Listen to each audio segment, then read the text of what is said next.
ओम शांति। 14 अक्टूबर 2023। आज के मुरली के कुछ मुख्य पॉइंट्स हैं। बाबा ने कहा कि बच्चे आज्ञाकारी बनो, स्वयं को आत्मा निश्चय कर बाप को याद करो। फिर बाबा कहते कि इधर उधर की वाहियात बातें ना कभी सुननी है ना दूसरों को सुनानी है। फिर बाबा कहते कि बाप की याद से ही हमारी बुद्धि शुद्ध बनती है।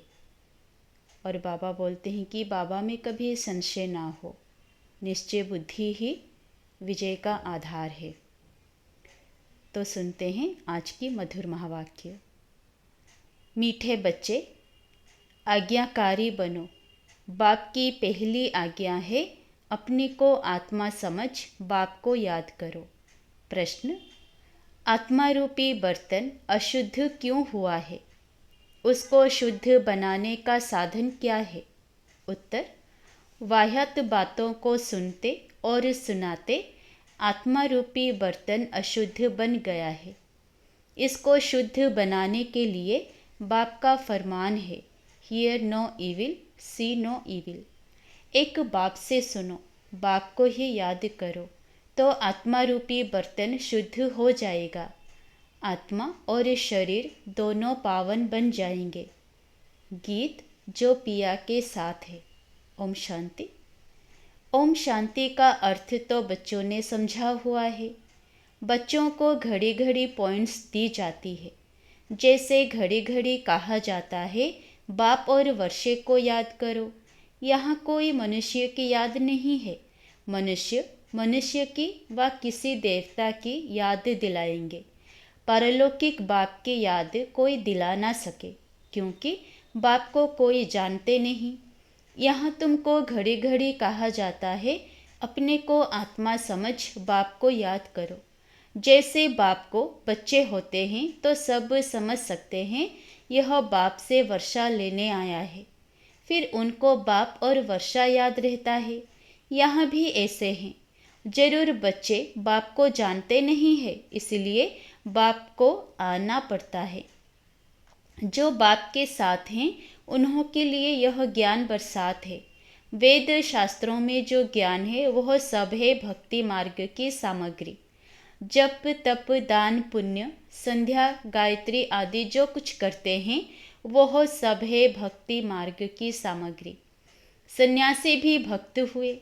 पवित्रता बिगर कोई शांति धाम में जा नहीं सकते, इसलिए वह घर बार छोड़ जाते हैं। परंतु सारी दुनिया तो ऐसे नहीं करेगी। उन्हों के इस हठियों की भी ड्रामा में नोंद है। तुम बच्चों को राजयोग सिखलाने कल्प कल्प एक ही बार आता हूँ। मेरा और कोई अवतार होता नहीं है। रीइनकर्नेशन ऑफ गॉड, वह हुआ ऊंचते ऊंच। फिर रीइनकर्नेशन ऑफ जगत अम्बा और जगत पिता भी जरूर होने चाहिए। वास्तव में रीइनकर्नेशन अक्षर सिर्फ बाप से ही लगता है। सदगति दाता एक ही बाप है। यूं तो हर एक चीज़ फिर से रीइनकर्नेट होती है। जैसे अभी भ्रष्टाचार है तो कहेंगे भ्रष्टाचार रीइनकर्नेट हुआ है। फिर से भ्रष्टाचार हुआ है, फिर से श्रेष्ठाचार आएगा। रीइनकर्नेट तो हर चीज़ का होता है। अभी पुरानी दुनिया है, फिर नई दुनिया आएगी। नई दुनिया के बाद कहेंगे फिर से पुरानी दुनिया आनी है। यह सब बातें बाबेट समझाते हैं। जब यहाँ बैठते हो तो हमेशा ऐसे समझो, मैं आत्मा हूँ, मुझे बाप का फरमान मिला हुआ है, मुझे याद करो। बच्चों के सिवाय तो और कोई को बाप का फरमान मिल ना सके। फिर बच्चों में कोई तो आज्ञाकारी होते हैं, कोई आज्ञा ना मानने वाले भी होते हैं। बाप कहते हैं, हे आत्माएं, तुम मेरे साथ बुद्धि का योग लगाओ। बाप आत्माओं से बात करते हैं और कोई विद्वान पंडित आदि ऐसे नहीं कहेंगे कि मैं आत्माओं से बात करता हूँ। वह तो आत्मा सो परमात्मा समझ लेते हैं। वह है रोंग। तुम बच्चे जानते हो कि शिव बाबा इस शरीर द्वारा हमें समझा रहे हैं। शरीर बिगर तो एक्ट हो ना सके। पहले पहले तो यह निश्चय चाहिए निश्चय बिगड़ तो कुछ भी बुद्धि में नहीं बैठेगा। पहले निश्चय चाहिए कि हम आत्माओं का बाप वह निराकार परमपिता परमात्मा है और साकार में है प्रजापिता ब्रह्मा। हम हैं ब्रह्मा कुमार कुमारियाँ। शिव के तो सब आत्माएं बच्चे हैं, इसलिए शिव कुमार कहेंगे, कुमारी नहीं। यह सब बातें धारण करनी है। धारणा तब होगी जब निरंतर याद करते रहेंगे। याद करने से ही बुद्धि रूपी बर्तन शुद्ध होगा। वाह्यात बातें सुनते सुनते बर्तन अशुद्ध बन गया है, उसको शुद्ध बनाना है। बाप का फरमान है, मुझे याद करो तो तुम्हारी बुद्धि पवित्र होगी।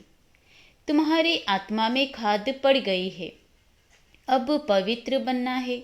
सन्यासी कहते हैं आत्मा निर्लेप है, बाप कहते हैं आत्मा में ही खाद पड़ी है। श्री कृष्ण की आत्मा और शरीर दोनों पवित्र हैं।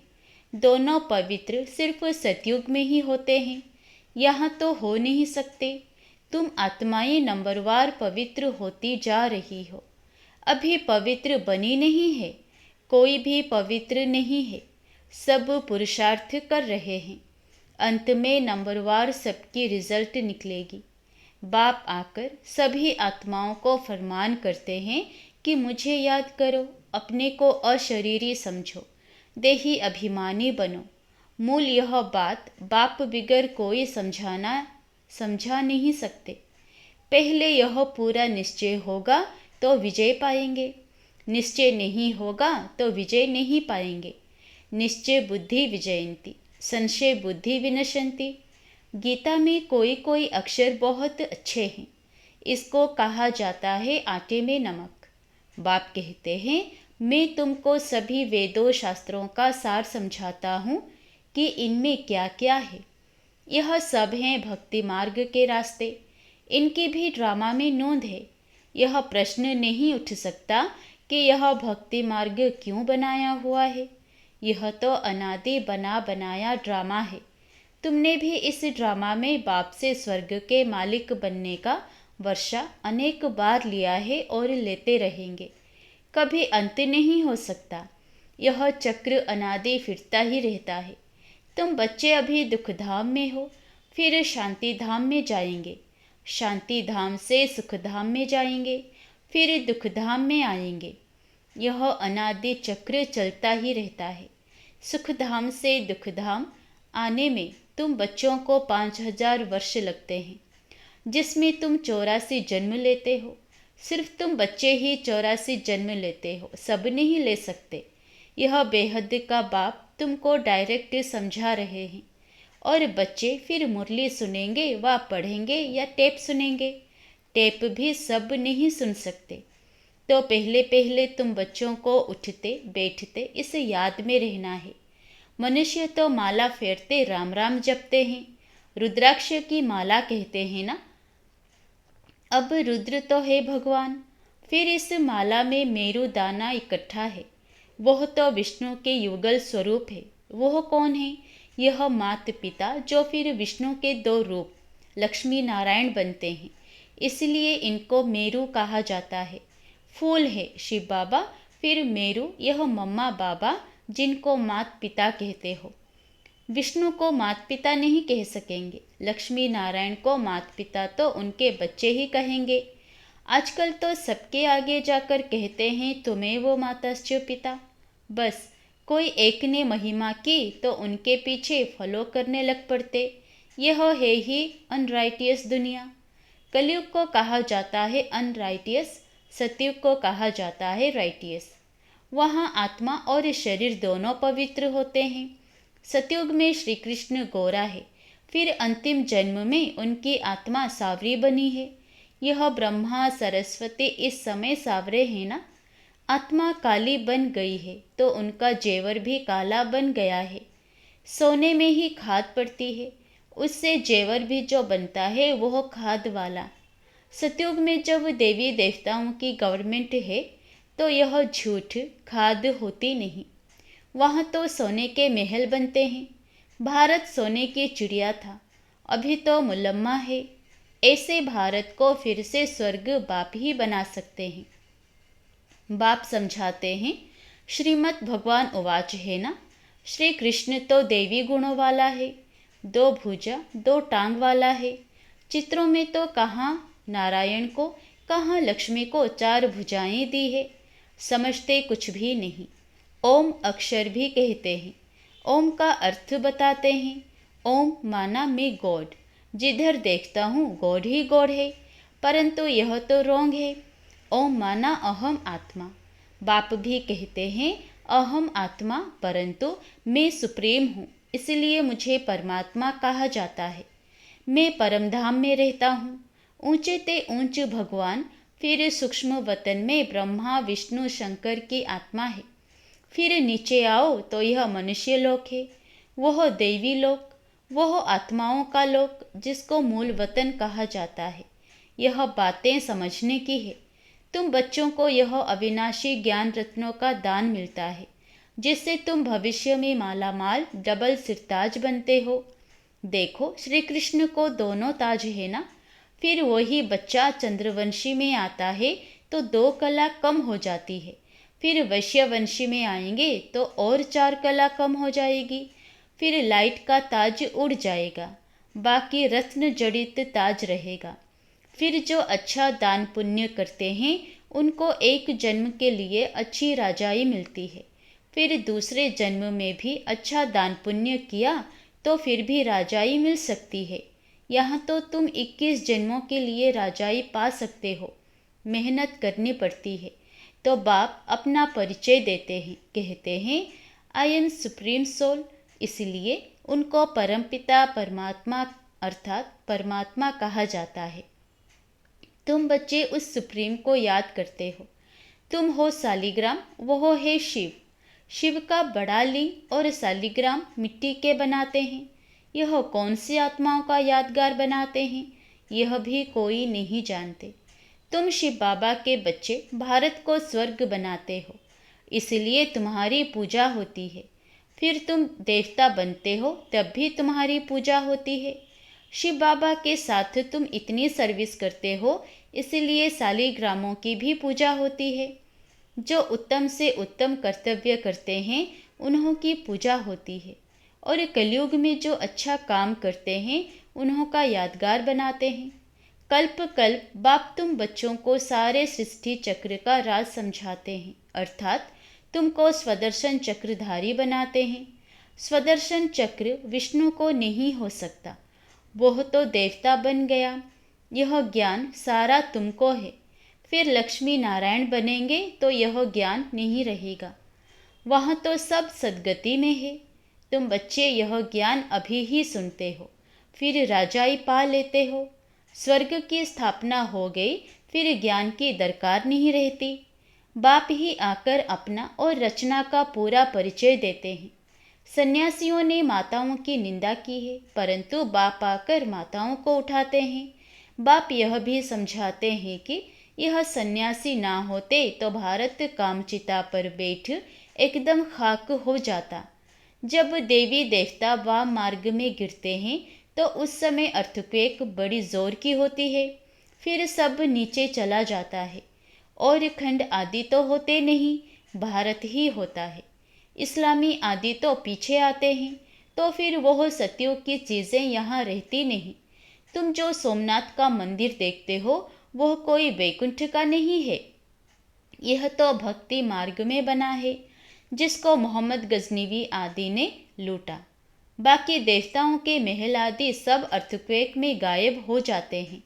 ऐसे नहीं कि महल के महल नीचे गए हैं वही फिर ऊपर आ जाएंगे, नहीं, वह तो अंदर ही टूट फूट सड़ जाते हैं। फिर उसी समय खोदते हैं तो कुछ ना कुछ मिलता है। अभी तो कुछ भी नहीं मिलता है। शास्त्रों में कोई यह बातें नहीं है। सद्गति दाता है ही एक बाप। पहले पहले तो यह निश्चय चाहिए, निश्चय में ही माया विघ्न डालती है। कहते हैं भगवान कैसे आएगा, अरे शिव जयंती है तो जरूर आए होंगे। बाप ने समझाया है मैं बेहद के दिन और बेहद की रात के संगम पर आता हूँ। यह कोई नहीं जानते कि किस समय आता हूँ।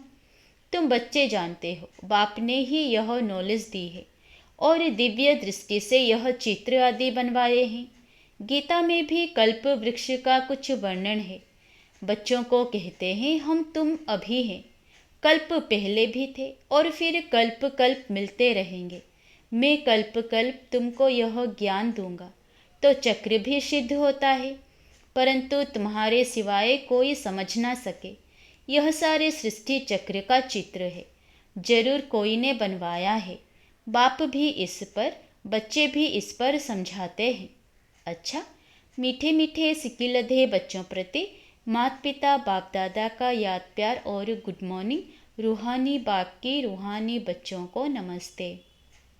धारणा के लिए मुख्य सार। पहला, हर बात में विजय का आधार निश्चय है, इसलिए निश्चय बुद्धि जरूर बनना है। सद्गति दाता बाप में कभी संशय नहीं उठाना है। दूसरा, बुद्धि को पवित्र व शुद्ध बनाने के लिए अशरीरी बनने का अभ्यास करना है। वाह्यात व व्यर्थ बातें ना सुननी है ना सुनानी है। वरदान, बेहद के स्मृति स्वरूप द्वारा हद की बातों को समाप्त करने वाले अनुभवी मूर्त भव।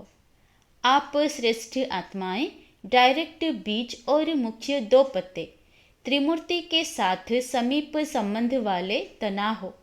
इसी ऊंची स्टेज पर स्थित रहो। बेहद के स्मृति स्वरूप बनो तो हद की व्यर्थ बातें समाप्त हो जाएंगी। अपने बेहद के बुजुर्गपन में आओ तो सदा सर्व अनुभवी मूर्त हो जाएंगे। जो बेहद के पूर्वजपन का ऑक्यूपेशन है उसको सदा स्मृति में रखो। आप पूर्वजों का काम है अमर ज्योति बन अंधकार में भटकती हुई आत्माओं को ठिकाने पर लगाना। स्लोगन, किसी भी बात में मूंझने के बजाय मौज का अनुभव करना ही मस्त योगी बनना है। अच्छा, ओम शांति।